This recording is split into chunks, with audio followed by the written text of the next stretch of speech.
अब ये सभी मेघना की तरफ ही देख रहे थे, लेकिन मेघना की नजर उस किताब पर थी जिससे कई रहस्यों का खुलासा होने वाला था। पिछले भाग में आपने देखा कि मेघना, अनुज, इशिता और तांत्रिक महाराज राजमहल के गुप्त कक्ष तक पहुंच चुके थे, जहां बीरमपुर पुराण मिलने के बाद एक ऐसा रहस्य सामने आया जिसने सबको हिला दिया।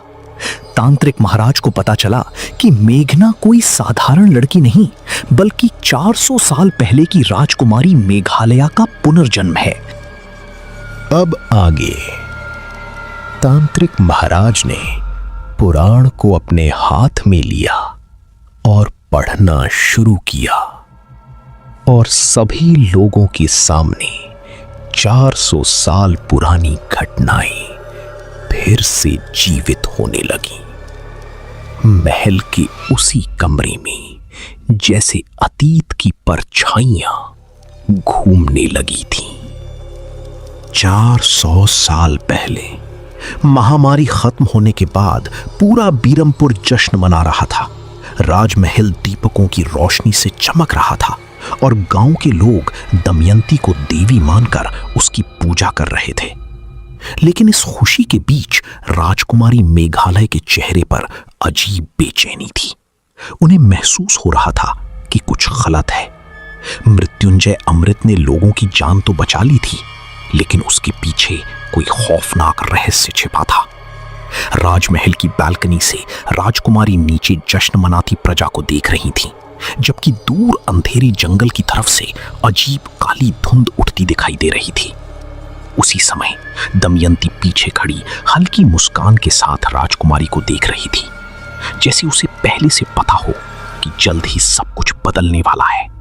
उस रात राजकुमारी मेघालय चुपचाप दमयंती का पीछा करती हैं।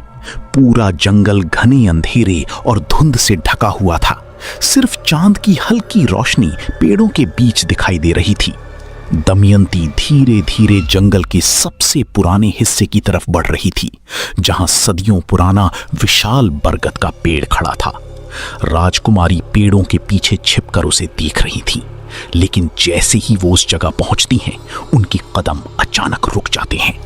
बरगद के पेड़ के नीचे का दृश्य बेहद डरावना था। चारों तरफ जानवरों की हड्डियां बिखरी थीं और पेड़ से अजीब हरा द्रव्य टपक रहा था। राजकुमारी अब समझ चुकी थी कि दमयंती कोई साधारण स्त्री नहीं है।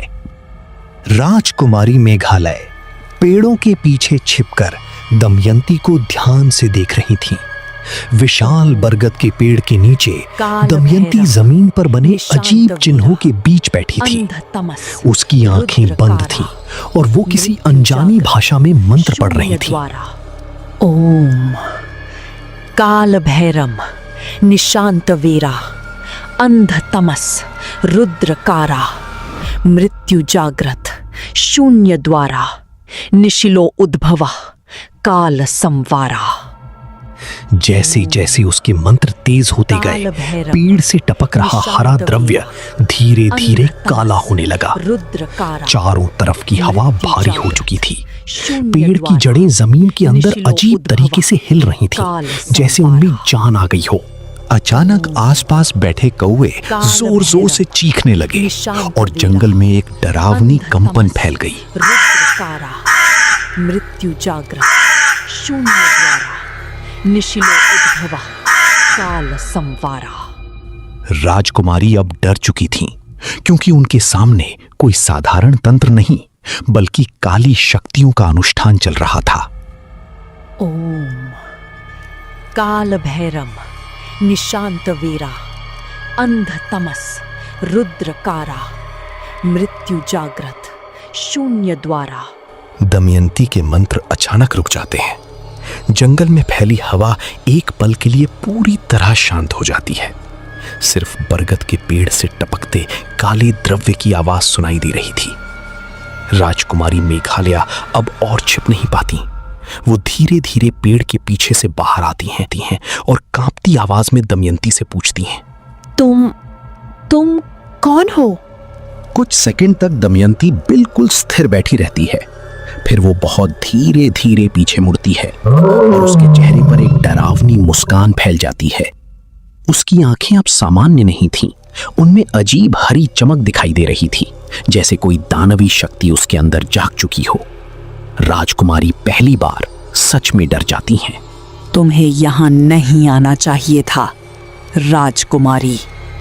दमयंती उस पेड़ की शक्ति से अपनी आयु बढ़ा रही थी और निशीलों की आत्माएं उसी अन्याय के कारण भटकने को मजबूर हुई। लेकिन निशिलो अब मेघना के पीछे क्यों पड़े हैं? तांत्रिक महाराज ने गंभीर नजरों से मेघना की तरफ देखा और बोले, क्योंकि राजकुमारी मेघालय ने मरने से पहले उन्हें एक वचन दिया था कि एक दिन वो लौटकर उनकी आत्माओं को मुक्त जरूर करेंगी। ये सुनते ही मेघना के दिमाग में अचानक कई दृश्य चमकने लगे। उसे खुद का चेहरा राजकुमारी के रूप में दिखाई देने लगा और उसकी सांसें तेज हो गईं।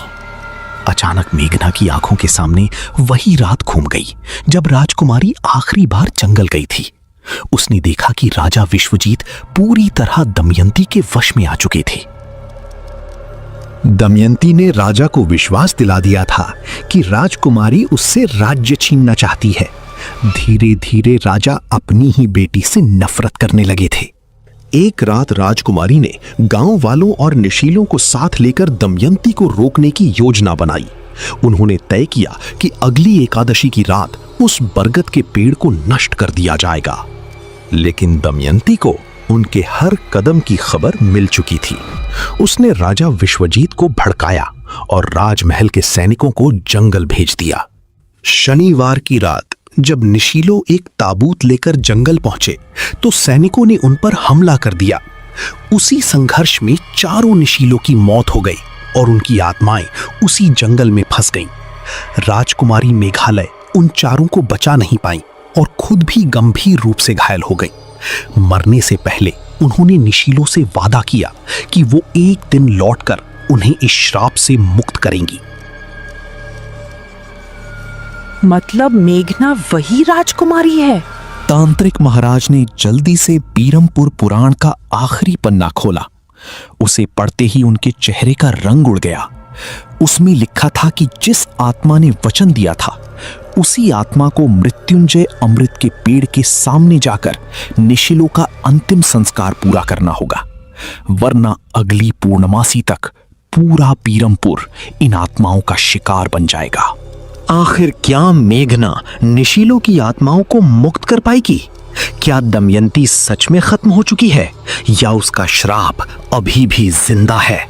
और क्या मृत्युंजय अमृत बीरमपुर को बचाएगा या पूरी दुनिया के लिए खतरा बन जाएगा? इन सभी सवालों के जवाब जानने के लिए जुड़े रहिए निशीलों के अगले भाग में।